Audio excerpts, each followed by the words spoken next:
Prvom srpskom ustanku govoriti iz više delova, jer se radi o zaista izuzetnom istorijskom događaju, izuzetno važnom i prepunom, nadamo se zanimljivih događaja i ličnosti. Ovde stoji, dakle, jedan generalni naslov, ali zapravo naša današnja nastavna tema ima malo duži naslov, prilike u Beogradskom pašaluku pred početak Srpske revolucije. Srpska revolucija je skup događaja koje su trajali od 1804. godine do 1835.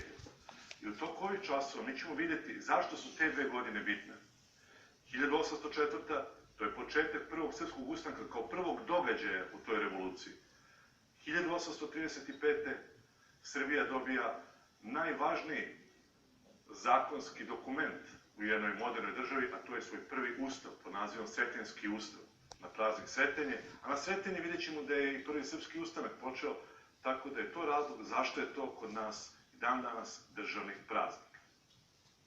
Prilike u Beogradskom pašaluku, to nas na neki način navodi da se vratimo malo unazad, to je u istoriji uvijek dobro, malo se podsjetiti nekih ranijih događaja, da vidimo šta se to dešavalo još krajem 18. veka, gde su to Srbi učestvovali u kojim borbama protiv Turaka i koliko je to bilo značajno za srpsku revoluciju.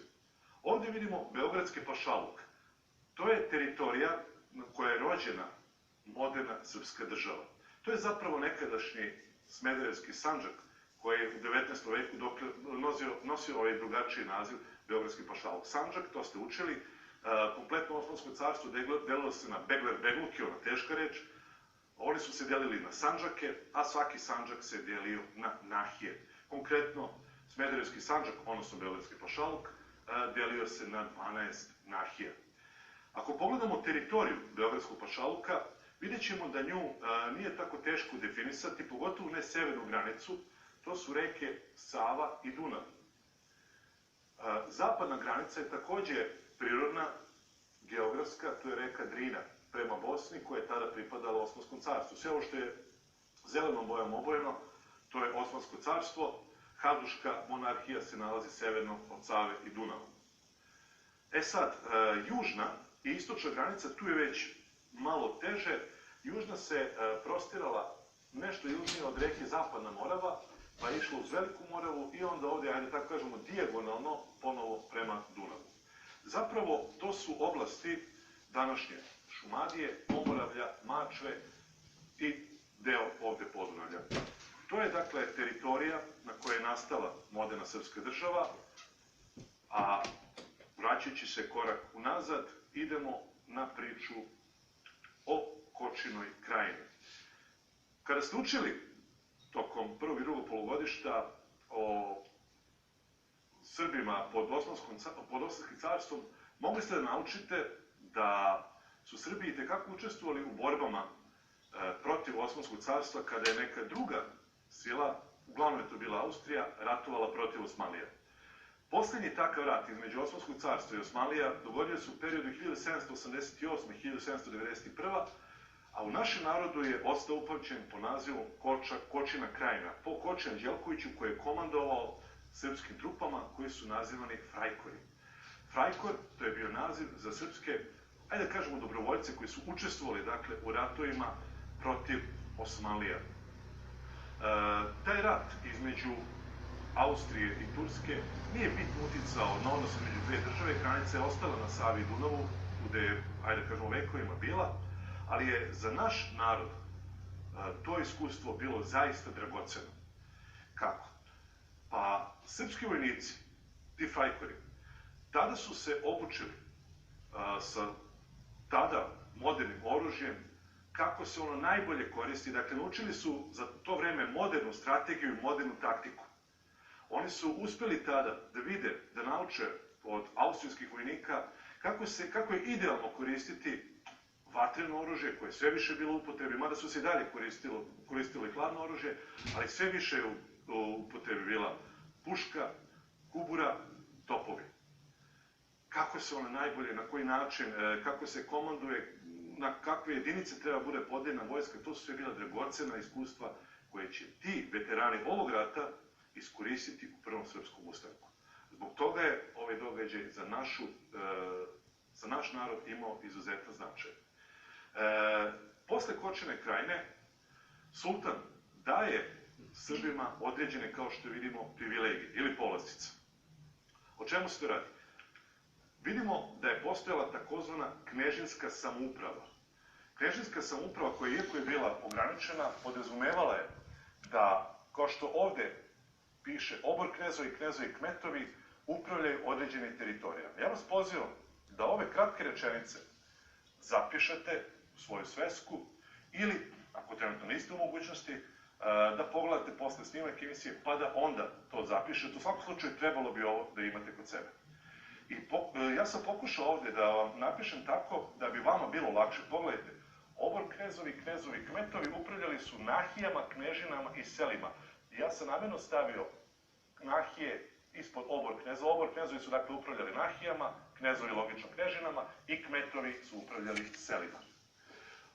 Oko ovog izraza, samo da ne pomešamo sa srednjovekovnim kmetovima, koji su u našem narodu nazivani sebri, odnosno bili pripadnici ili počinjenih slojeva, kmetovi u ovo vreme su zapravo starešine sela, ili jednog sela ili više.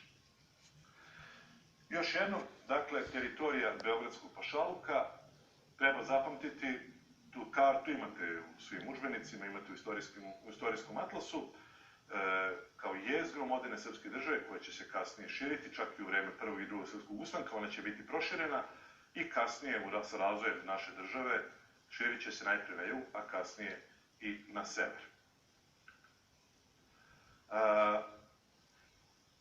Videli smo da su Srbi dobili određene privilegije, međutim, situacija se menja za 180 stepeni kada su četvorica Dahija, vidjet ćemo ko su oni, ubili Hadži Mustafa Pašu.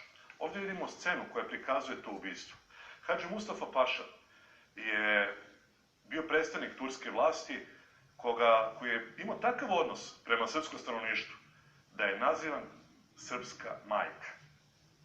Time je, verujem, sve rečeno, dovoljno ilustrativno, dovoljno jasno. Dakle, njegov odnos prema srpskom stanovništvu je bio, možemo slobodno reći za te prilike, dosta dobar.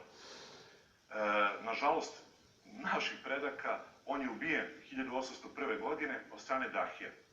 Ko su Dahije? Dahije su janjičarske starešine, njih četvorica, odmetnici i od samog sultana. Sam sultan u to vreme, je to bio Selim III, je imao ogromne probleme sa njima. I oni su, posle ovog ubistva, zauzele Beogradski pašaluk. Njih četvorica su ga podelili na 4 dela, tu teritoriju, i zaveli ono što se naziva teror i strahovlada. U te dve reči, mislim da je dosta toga rečeno, tada, bez ikakve kontrole, kreću pljačke, ubistva, silovanja, prebijanja, sve ono što je učinilo život pod osmanskom vlašću nepodnošljivo. Njihova imena, ovde ne mogu da ne pomenem legendarni film i TV seriju Kamiondžije, kada naš takođe legendarni glumac Miroljub Petrović Škalja kao Jare pokušava da se seti na jednom ispitu njihovih imena, i to možete naći bilo gde i taj se film često i serija repriziraju, tako da ćete na taj način lakše zapamtiti njihove imena. Dakle, u pitanju su Aganlija Kučukalija, Mula Jusuf i Fočić Mehmedaga. Ta scena jeste simpatična, ali njihova vladavina je bila, kao što rekao, sve staje u ove dve reči, teror i strahovlada. U takvim okolnostima, narod, smatrajući da maltene više nema šta da izgubi, odlučuje i sve se glasnije počelo govoriti o pobuni. O buni protiv Dahije, pazite, to je jako važno razgraničiti. Ne protiv sultana, ne protiv turske vrhovne vladavine. Znalo se da za to možda u tom trenutku još uvijek nije vreme. Nego protiv dahijskog terora. Međutim, u svakoj od tih priprema, kada se to o tome najpre onako tiho šuška pa se sve glasnije govori, dođe to i do onih ušiju do kojih ne treba da dođe. Vest o tome da se priprema ustanak došla je i do samih Dahija. One su tada odlučile da neke od narodnih prvaka, koje su smatrali najistaknutijim, za koje su imali dokaze o pripremi ustanka, ubiju. Tako dolazi do događaja, tu već ulazimo u 1804. godinu, tako dolazi do događaja koji je u istoriji upamćen kao seča knezova. U seči knezova pobijeno je na desetine narodnih prvaka, upravo onih obor knezova i kmetova, za koje se smatralo da su glavni pokretači te buduće pobune. Ovde vidimo slike Ilije Birčanina i Alekse Nenadovića, koji su ubijeni tom prilikom. Hadži Ruvim i tako dalje, dakle, puno uglednih Srba, ali nekako uvek se ova dva imena izdvajaju. Jedan i drugi su bili viđeni narodni prvaci. Ja bih ovde morao posebno podvučem ulogu Alekse Nenadovića iz jedna najuglednijih porodica u Srbiji, ako ne najuglednije porodice u Srbiji toga doba. Rodom iz Brankovine, kod Valjeva, dakle zapadna Srbija. Nenadovići su ostavili strahovit trag, izuzetan trag u našoj istoriji. Aleksa Nenadović, koji je bio jedan od najuticajnijih ljudi toga vremena, čak se šuškalo da bi on mogao da povede ustanak, da bi on mogao da bude vođa ustanka, tom prilikom je ubijen. Njegov brat, Jako Nenadović, igraće izuzetno važnu ulogu u ustanku. On je predvodio Narodnu skupštinu, on je nešto kasnije bio prijateljstvujući Sovjetu Srpsku, vidjet ćemo o kom se tu telu radi, radit ćemo to na jednom od narednih časova. Njegov sin, Prota Mateja Nenadović, je čovek koji je bio prvi predsjednik vlade ustaničke Srbije, odnosno prijateljstvujućeg Sovjeta Srpskog, dakle to je bila vlada. Književnik, memoari Prote Mateje Nenadovića su jedno nama dragoceno štivo iz tog doba. Takođe, kada kažemo književnik, ne možemo da ne pomenemo još jedan predstavnik ove velike porodice, a to je Ljuba Nenadović. Dakle, izuzetna porodica iz jednog malog mesta Brankovina kod Valjeva. Vratimo se na priču, knez Aleksa je tada ubijen kao Ilija Birčanin i kada se takva stvar uradi, to što su Dahije uradile, to je kao što se kaže u vožnji Y raskrsnica. Dakle, ili će se rešiti taj problem njihovi ugla Dahija da se obeshrabri narod da krene u pobunu, ili će da ode na drugu stranu, a to je da se pripreme za ustanak zapravo samo još ubrzaju.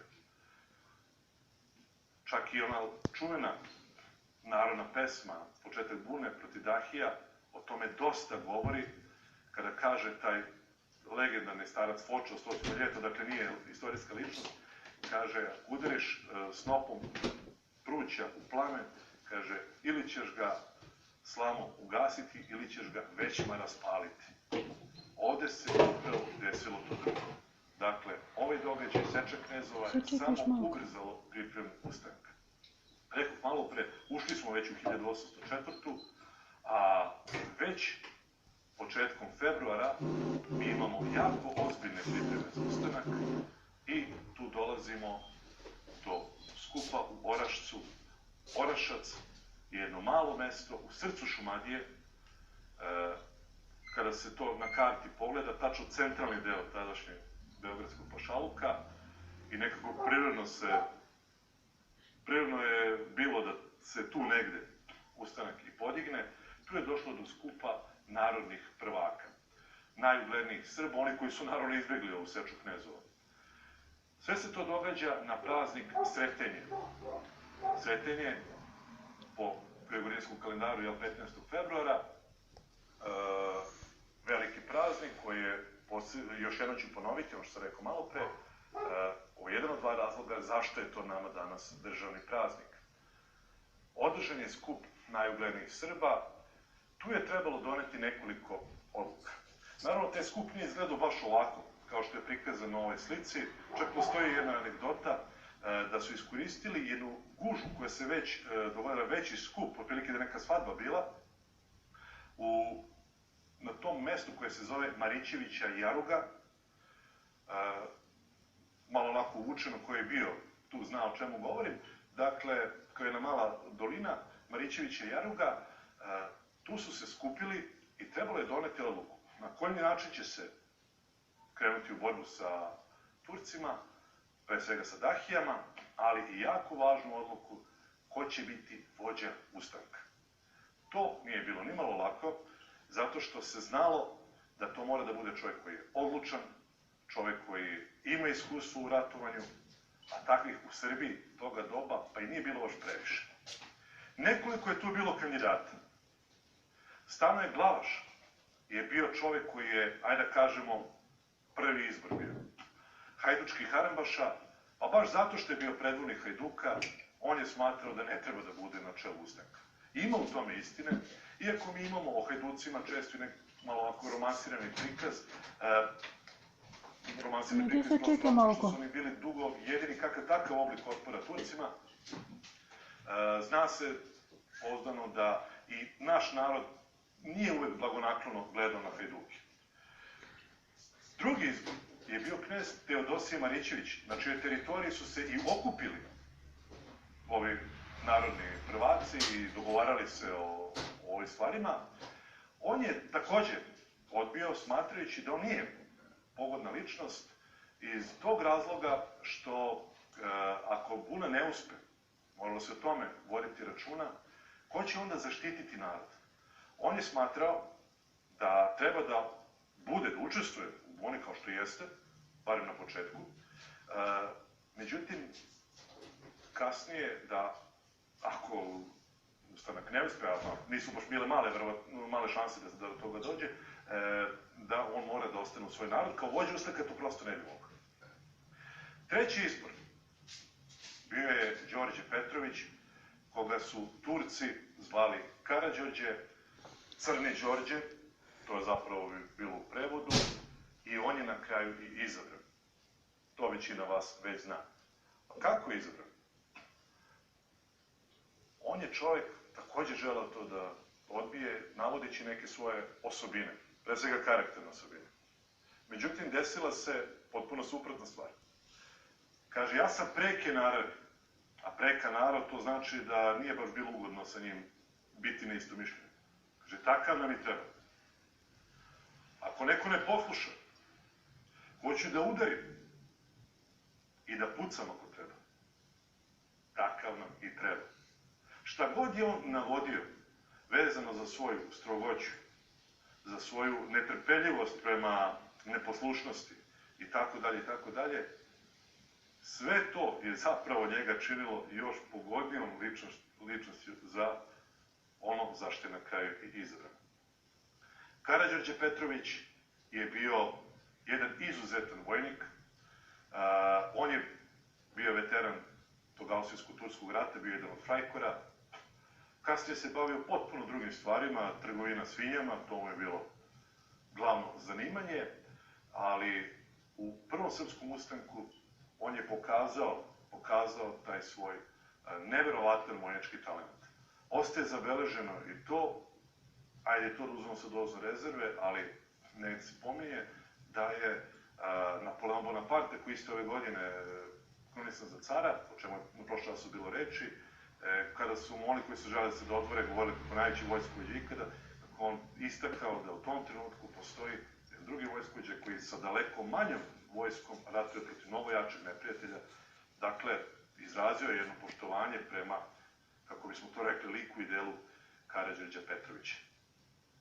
Bilo kako bilo, Karađorđe je izabran za vođu i onda je dogovoreno da se u borbu krene odmah.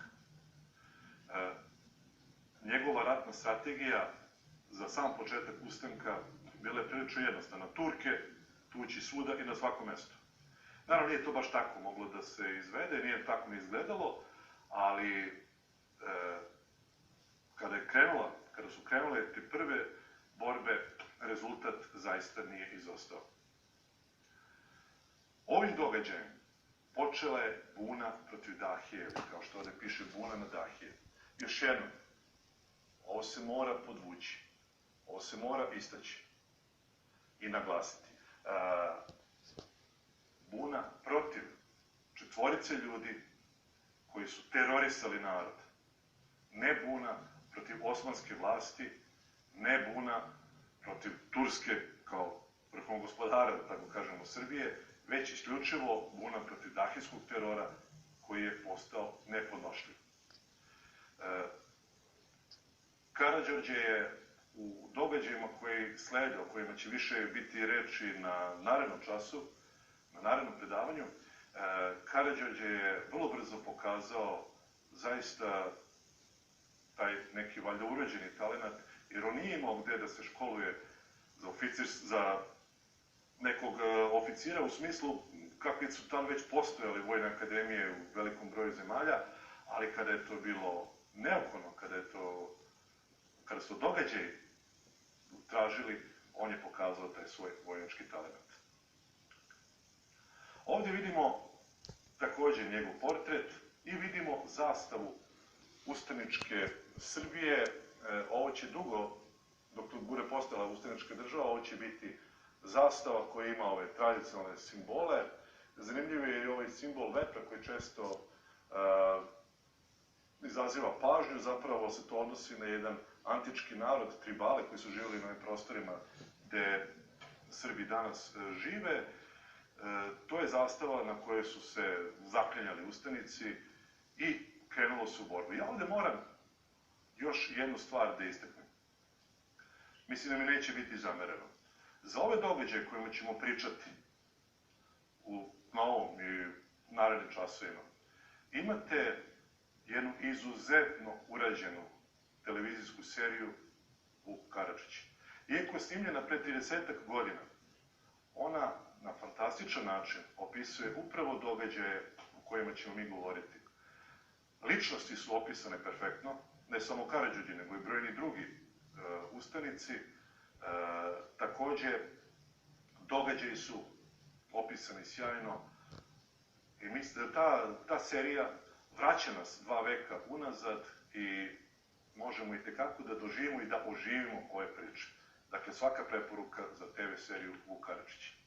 Što se tiče događaja, do leta 1804. godine Dahije su pobeđene, u stvari, praktično onako konkretnije rečeno, pobijene. Uradio je to jedan od narodnih prvaka, Milenko Stojković, na mestu koje se zove Ada Kale, blizu Kladova. To je vrlo jednostavno je završio sa njima.